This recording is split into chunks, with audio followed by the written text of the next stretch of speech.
Lab assistant geography के syllabus को कैसे पूरा करना है, कहाँ से पढ़ना है, कैसे पढ़ना है, उसी के रिगार्डिंग ये वीडियो है। तो प्लीज़ इस वीडियो में मैं सारे डाउट क्लियर कर दूंगा, सब कुछ।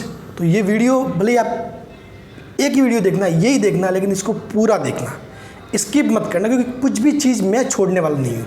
तो मैं चाहता हूँ कि आप भी वीडियो को स्किप ना करें। फिर बाद में आगे आप पूछोगे कि सर उसका क्या करना है, उसका क्या करना है, फिर मेरे लिए भी इतने सारे लोगों का रिप्लाई करना थोड़ा सा मुश्किल हो जाता है।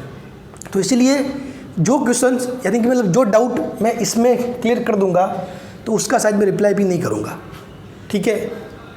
और मोस्टली मैं सारे जो क्वेश्चंस मेरे पास आए उन सभी को लेके ही मैं बताने वाला हूँ कहाँ से क्या चीज़ें पढ़नी है और क्या करना है, ठीक है। तो प्लीज़ बने रहिए मेरे साथ। मैं Rahul Singh Devda, lab assistant 2016 selected, आप सभी का स्वागत करता हूँ माइस एजुकेशन यूट्यूब चैनल पर। तो दोस्तों, ज्योग्राफी प्रयोगशाला सहायक यानी कि प्रयोगशाला सहायक भूगोल, इसका सिलेबस आ गया है। आपके एग्ज़ाम किस दिन होगा? 29 जून को आपके एग्ज़ाम होगा। 29 जून को आपके एग्ज़ाम होगा और मोस्टली आपका एग्ज़ाम मॉर्निंग शिफ्ट में होगा। कौन सी शिफ्ट में होगा? मॉर्निंग में। 29 जून मॉर्निंग शिफ्ट में, यानी कि 9 से 12 मोस्टली, ठीक है। 3 घंटे का पेपर है, 3 घंटे का पेपर है। कुल मिला के 300 मार्क्स है। 150 क्या है? क्वेश्चंस है, 150 क्वेश्चंस, और एक ही पेपर होगा, ठीक है। अब उस 150 क्वेश्चंस में से 50 क्वेश्चन आ रहे पार्ट ए से, 100 क्वेश्चंस पार्ट बी से। तो इन्हीं को कहाँ से तैयार करना है, कैसे तैयार करना है, बिल्कुल approach wise step by step मैं बता रहा हूँ। वीडियो को प्लीज़ आप ध्यान से देखना, ठीक है।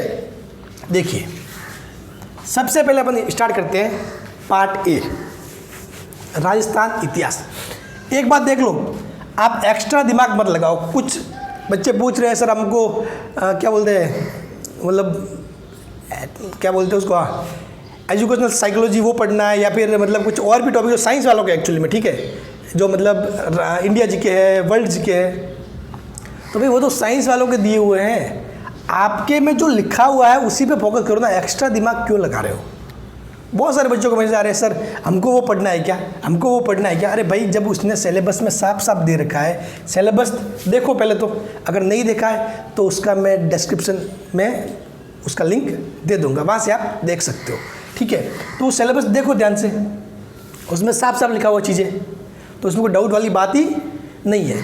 फिर भी मैं यहाँ पे सब कुछ चीज़ें क्लियर कर दूंगा, ठीक है।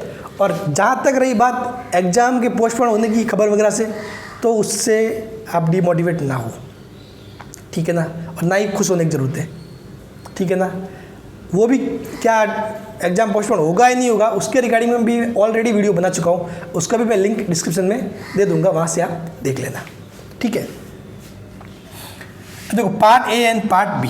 हाँ, एक बात और, आपके 1/3 क्या होगी? Negative marking. नेगेटिव मार्किंग कितनी होगी? 1/3, ठीक है। और 40% मिनिमम मार्क्स आपको लाने हैं टोटल, यानी कि 300 का 40% 120 मार्क्स मिनिमम लाने हैं, तो ही आपको उस मेरिट में शामिल, मतलब मेरिट में बनने लायक शामिल किया जाएगा, यानी कि पास माना जाएगा। फिर उसके बाद मेरिट बनेगी, उसी के बेस पे जॉब तो मिलेगी, ठीक है। लेकिन 120 मार्क्स मिनिमम लाना जरूरी है, समझ गए? हाँ, कोई ऐसा नहीं हो कि माइनस में लाके जॉब लग जाए, तो ऐसा नहीं होने वाला है। अब देखो नेक्स्ट, तो पार्ट ए में क्या करना है, क्या क्या चीज़ें बोल दो। राजस्थान का इतिहास है, कला संस्कृति है, साहित्य, परंपरा विरासत एवं राजस्थान का भूगोल, अब देखो, राजस्थान का इतिहास, कला संस्कृति, साहित्य, परंपरा विरासत, इनके लिए या तो आप कोई भी गाइड ले लो मार्केट से, अगर आपने वो गाइड पहले से पढ़ी है तो, ठीक है। अगर आपने गाइड पहले से पढ़ी हुई है, या फिर नहीं भी पढ़ी और आपको लगता है कि सर मैं उस गाइड को पढ़ लूँगा, तो मार्केट से कोई भी गाइड ले सकते हो, लक्ष्य, धरोहर, ठीक है, और भी बहुत सारी चीज़ें, कोई अच्छी सी बुक्स है, ठीक है। तो वो कोई भी एक ले लो जिसमें ये सारा सिलेबस हो आपके, जो टॉपिक है वो देख लेना, वो मैच करते हो। एक तरीका तो ये है। अब दूसरा तरीका मैं बताऊँ, वो मोस्ट इफेक्टिव है, ठीक है, और क्वेश्चंस आपके मोस्टली वहीं से बनने वाले हैं। कैसे? राजस्थान इतिहास, कला, संस्कृति, साहित्य, परंपरा, विरासत। इसके लिए आपको कुछ ही नहीं करना।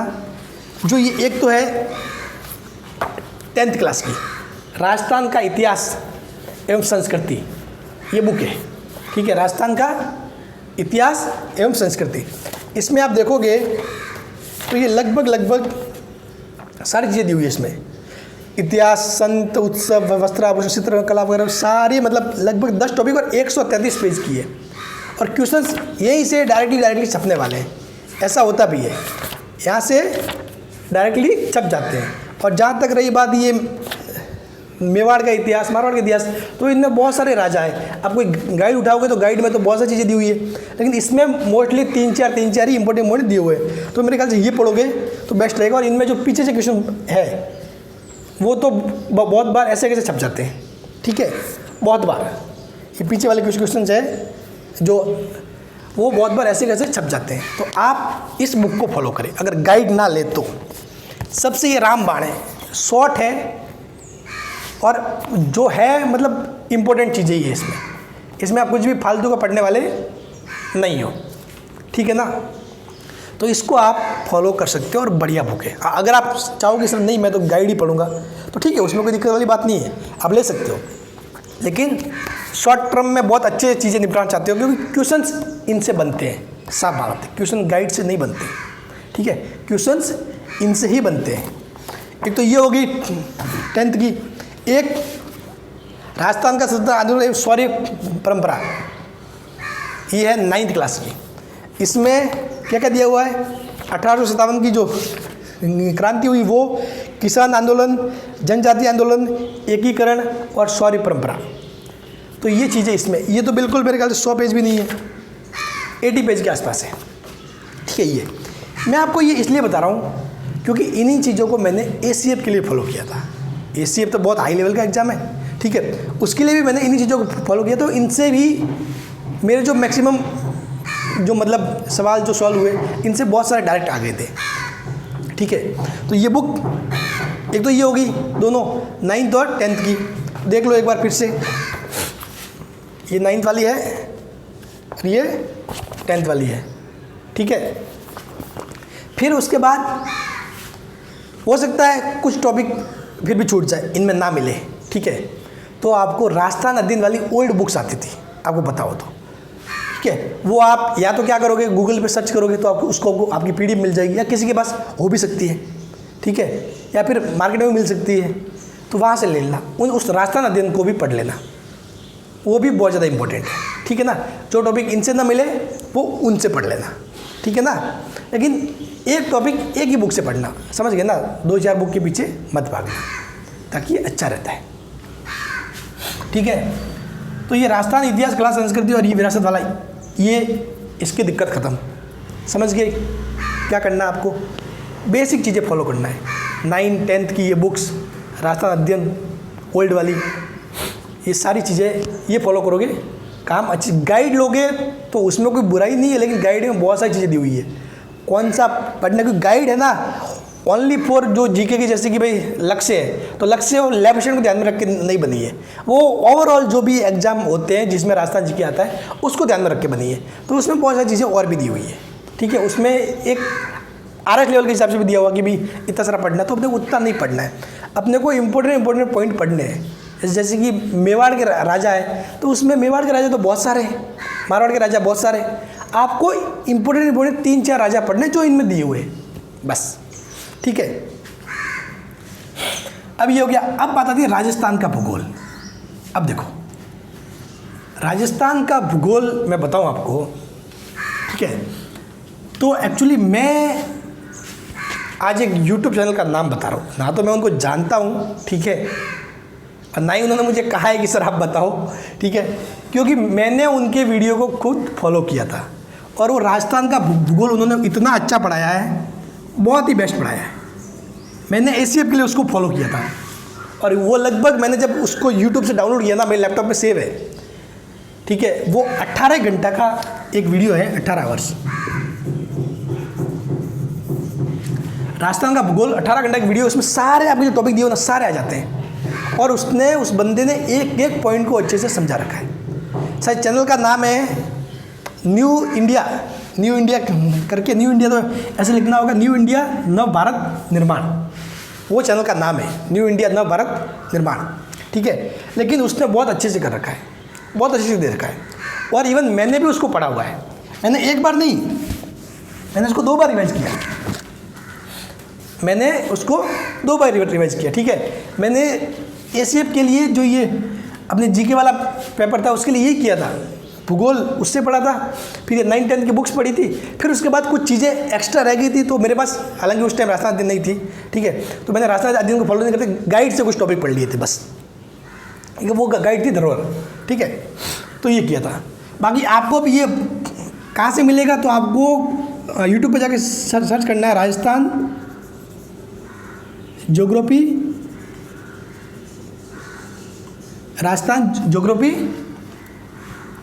18 आवर। तो ये 18 घंटे का ही वीडियो है ना, ये बहुत ही मतलब अच्छा है, और उसमें उसने एक एक पॉइंट को समझा रखा है, और बहुत मज़ेदार लगा मुझे, ठीक है। और मतलब ऐसे मतलब बिल्कुल वो ऐसे समझाता है कि थोड़ा बहुत याद भी हो जाता है उसी टाइम, ठीक है। और फिर उसके बाद आप बार बार रीड करोगे, देखोगे चीज़ों को, तो बहुत ईजी हो जाता है चीज़ें। तो ये चीज़ें आपको करनी है कुल मिला के, ठीक है।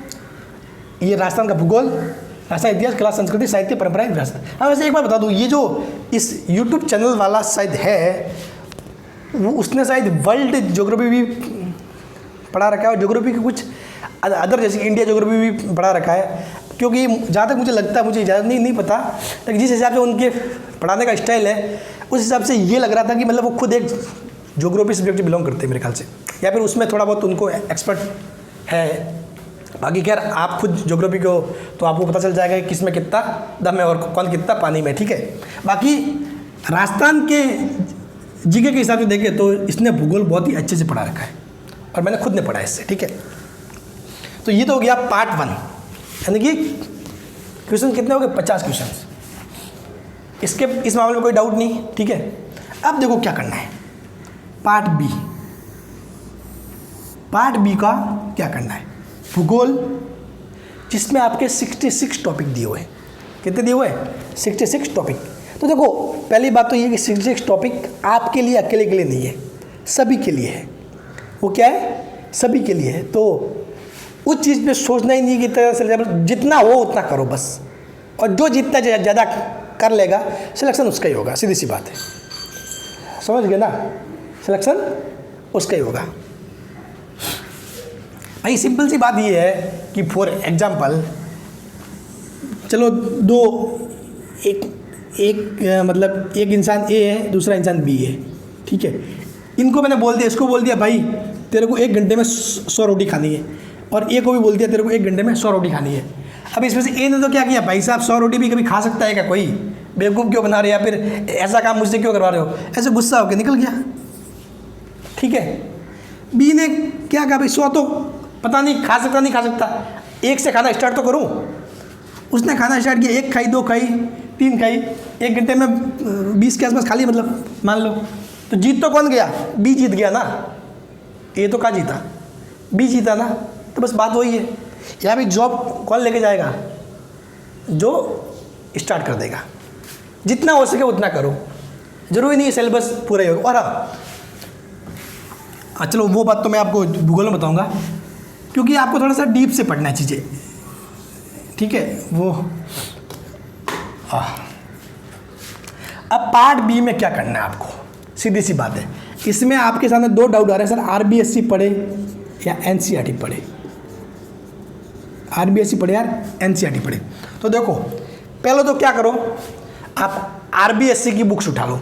मोस्टली ये सारे जो टॉपिक दिए हुए हैं ना, आपको 11th एंड 12th आरबीएससी यानी जो राजस्थान बोर्ड की जो भूगोल की बुक्स है, ठीक है, राजस्थान बोर्ड की जो भूगोल की बुक्स है,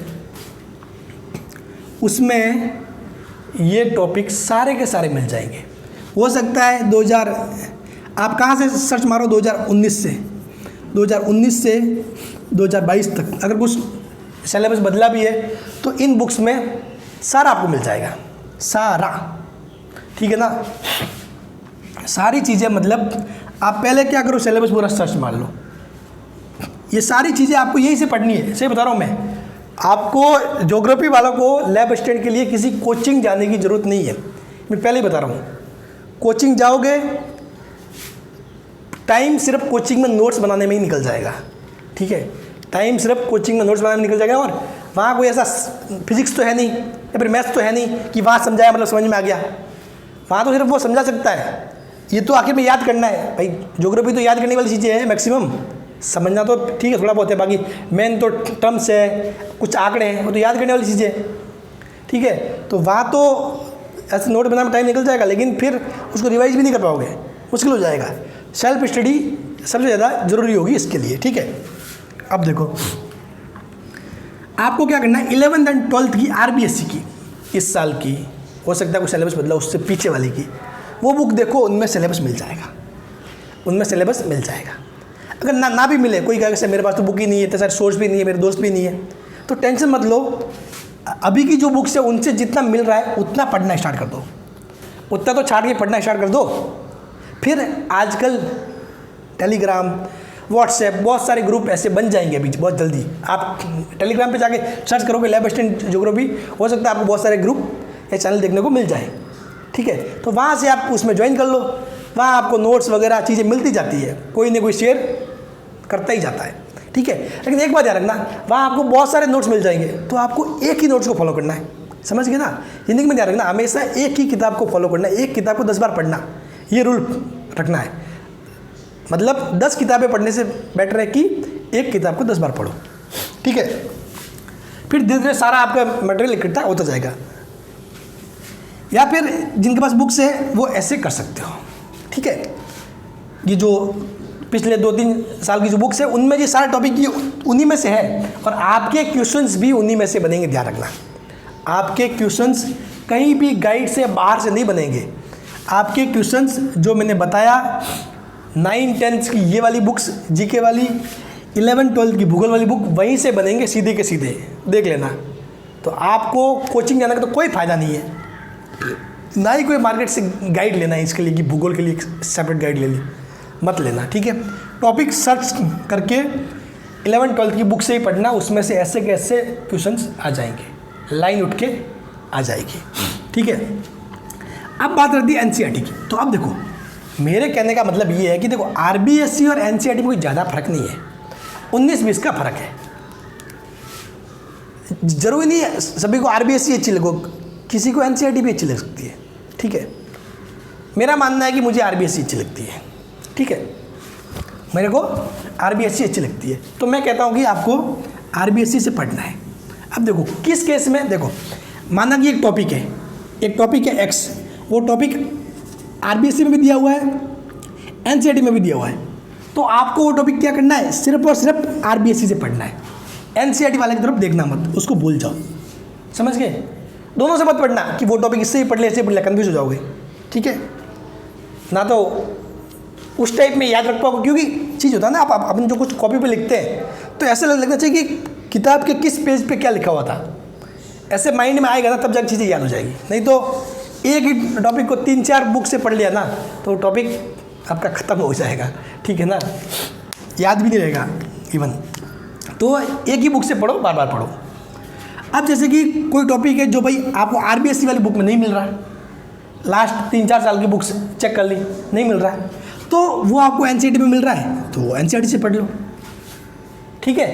या फिर NCERT में भी नहीं है तो कुछ गाइड या फिर YouTube पे या फिर कुछ नोट्स वगैरह आपके पास आ जाएंगे, ठीक है, तो उससे पढ़ो। तो अभी के लिए सबसे ज़रूरी है स्टार्टिंग करना। आप स्टार्टिंग करो, पहले क्या करना, आपको स्टार्टिंग करना है। स्टार्टिंग करो, आप सर्च करोगे तो मोस्टली 66 में से आपको 50 के आसपास तो टॉपिक आसानी से मिल जाएंगे, कोई दिक्कत वाली बात नहीं है। 50 टॉपिक तो करो पहले, फिर बाकी चीज़ों के नोट्स जो नहीं है, ना तो RBSC में मिल रहा है, ना NCERT मिल रहा है, कहीं नहीं मिल रहा, उनके नोट्स आपके पास ऑटोमेटिकली आ जाएंगे।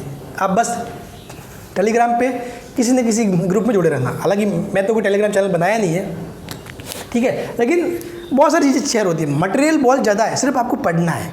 मटेरियल बहुत है, सिर्फ आपको पढ़ना है। और एक बात और बता दूँ, ध्यान रखना, ऊपर ऊपर से मत पढ़ना। भाई ये अधीनस्थ बोर्ड है, ये कौन सा बोर्ड है? अधीनस्थ बोर्ड है। ऊपर ऊपर से मत पढ़ना, या तो टॉपिक को छोड़ देना। क्योंकि देखो आरपीएससी में क्या होता है, आरपीएससी और अधीनस्थ बोर्ड के एग्जाम लेने का पैटर्न थोड़ा अलग है।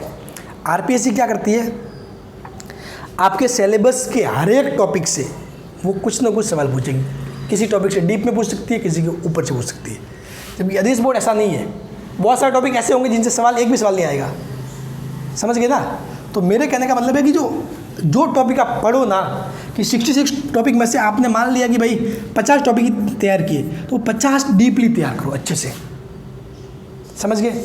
जितना 11-12 की बुक में दिया हुआ उतना पढ़ लो, उससे ज़्यादा डीप जाने की जरूरत नहीं है। जितना 11-12 की बुक में दिया हुआ है उतना डीप पढ़ लो, बस ये सफिशिएंट है। ठीक है? तो अब मेरे ख्याल से और कुछ डाउट तो रहा नहीं होगा, सारी चीज़ें क्लियर हो गई है।